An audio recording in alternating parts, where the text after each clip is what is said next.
Hey, what's going on?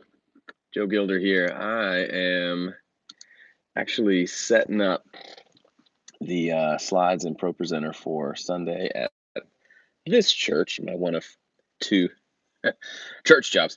I'm actually going to be finishing out here in a couple of weeks, 2 weeks actually. But I thought it'd be fun. I was listening to some podcasts recently, and I am real close to bringing back the Home Studio Corner podcast. We used to do Ask Joe every Tuesday at 1 p.m. Central. And I don't know if it's going to look like that. I'm not sure about any of it, but um, I do think I want to bring some form of the podcast back. So I want to see if I do.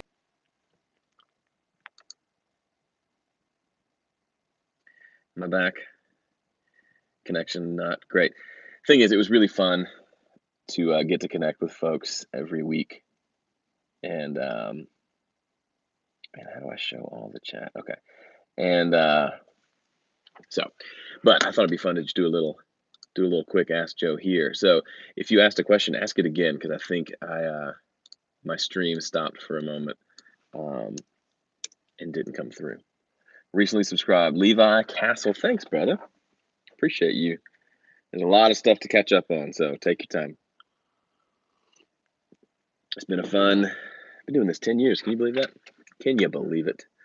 It's wild. This did not do what I wanted it to do. Johnny Lipsham's here. RJ's here. What's up, RJ? All right, Gabriel, you had a question. Ask away. What's up, J Square? I love the channel. Learned a lot from it. Well, Peter, thank you. Appreciate you. I appreciate you. Saw your vocal notch EQ on Instagram. Is that resonance a vocal technique thing, or just room resonance thing, or just inherent in some vocalists? It's a great question. I think it probably, realistically, is a little bit of all of them. Because they're in different rooms I've been in, there's always been something in the 2 to 4K range that's just annoying. What's up, BK? So some of that's just going to happen, but I've also found I've moved a lot of rooms, right? And I found that to be a consistent thing in vocals. I don't think it's anything you can fix necessarily. Like, I don't think that's a kind of a get it right to source thing that is not being done well. Yeah, if it changed from room to room, then if you would change rooms and that resonance stayed the same, then yeah, it's something in the microphone or the vocalist or something like that. And since I've mixed my voice a lot, I noticed there's just something there. It's more just, I think it's just literal resonance of things. Like when I sing, when you sing or you talk, the bulk of the shaping of the words happens in the mouth, right? With the tongue and the teeth and the breath. But if you hold your nose, you talk differently, right? Because everybody's different, but a good amount of sound comes out of our nose as well as our mouth when we talk, and especially when we sing. So what's happening in all these nasal passages and all that craziness, my guess is there's like a resonance that happens, like a ringing. Like people find these old fossils and they blow into them and they make like, this is what the velociraptor's call sounded like. And they go, huh? It's like, we kind of imagine people find my fossil. They're going to say, this is what Joe Gilder sounded like when he sang. This big whistle. All right, I lost the questions. Oh, there they are. Okay, they come back. I'm doing music full time as an artist in India. How to not be a lazy procrastinator and keep making new songs every day. Well, first of all, maybe you don't need to make new songs every day. Maybe you need to take the songs you've made and get them out there and find new ways to create value for people who may want to come and listen to your song. That's one thing. And I would just say, make stuff that's exciting to you. I'll be honest, sometimes having this YouTube channel inspires me to be productive. For example, yesterday, I didn't really feel like doing, I had a session. I needed to work on a song. And I kind of felt like just blowing off the afternoon.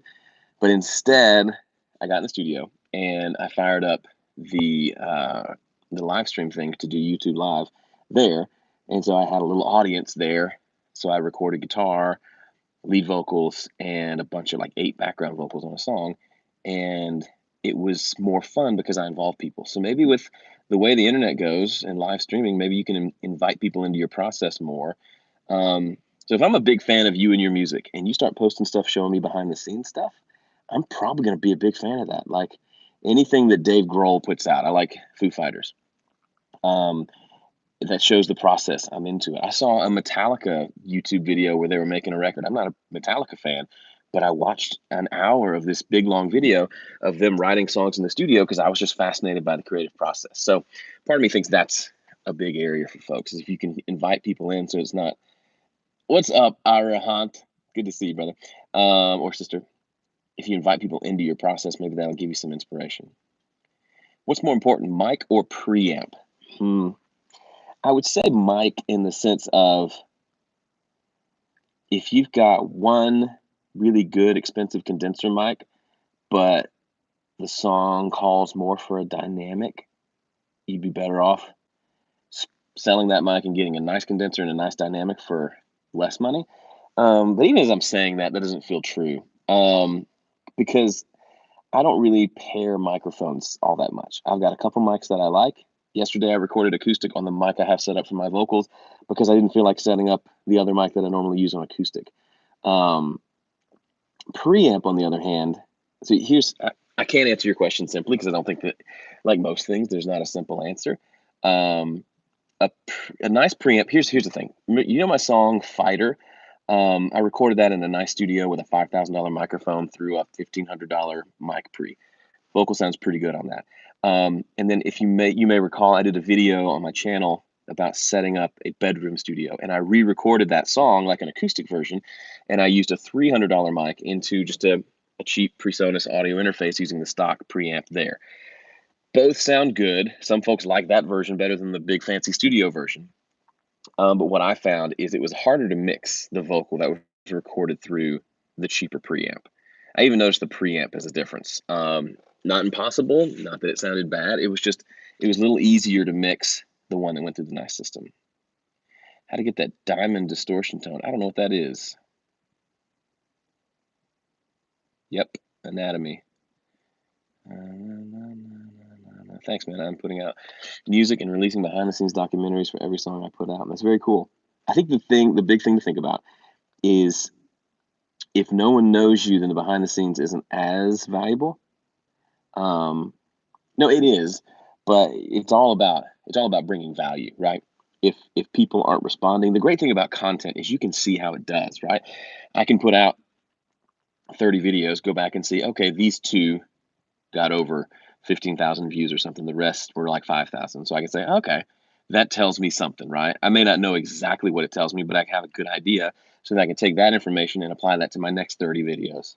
So the fact that you're producing stuff every day, you're going to learn what music connects with people more. You're going to learn what types of content connect more, and you just kind of keep rinsing and repeating. The fuzzy guitar tone that is quite common in your productions.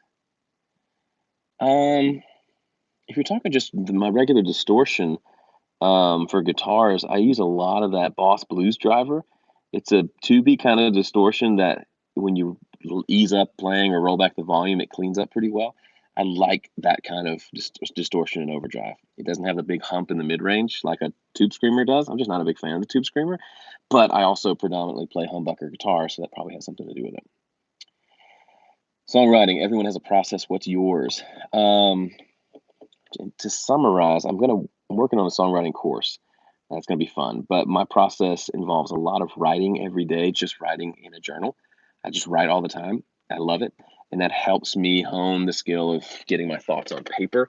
And that invariably means when it's time to write a song, once I've got music, the lyrics come sometimes pretty easily because of that.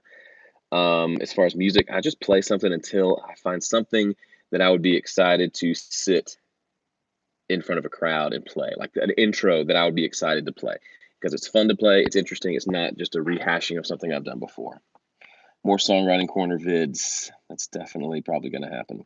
Definitely, probably. You like that commitment level here.